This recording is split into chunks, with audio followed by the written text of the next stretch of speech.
Also asked what are the two most important factors behind getting products into retail stores in the USA?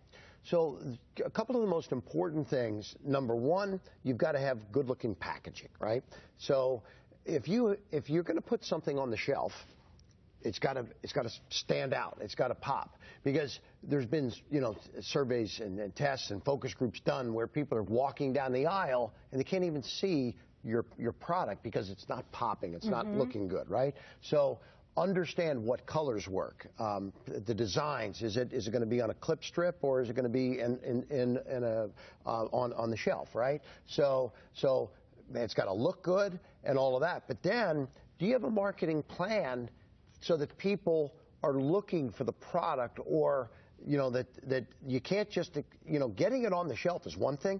Helping it move off the shelf is the most important thing. Because if you don't have a marketing plan in conjunction with the retailer, and it might be coupons, it might be Sunday newspaper inserts or whatever, getting it on the shelf can be easy.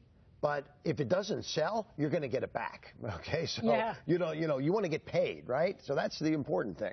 So make sure that you've put a program together, whether it be some little commercials on TV or inserts or Sunday, kind of things that will give you the ability to market the product across the platforms to get it moving off the shelf. So it's got to look good, and then you got to have some movement off the shelf. Now, do you find that if the same product was being sold, let's say, in Asia, would it translate here, or do they have to usually adapt things differently to get into our market? They have to adapt things differently to get into our market, because in Asia they have different kinds of packaging, and it's maybe a little more colorful in some places over there. So here, and by the way, there's certain trends that this is one of the reasons why I go to a lot of trade shows, because when you go to like the Houseware show, maybe this year teal is the new color, okay? There's always some kind of a new thing happening with the color schemes, so you got to know what's happening in the marketplace in that particular industry. So don't assume that it was successful in China, that in the same way, packaging form, it would be successful here. Might have to be adapted.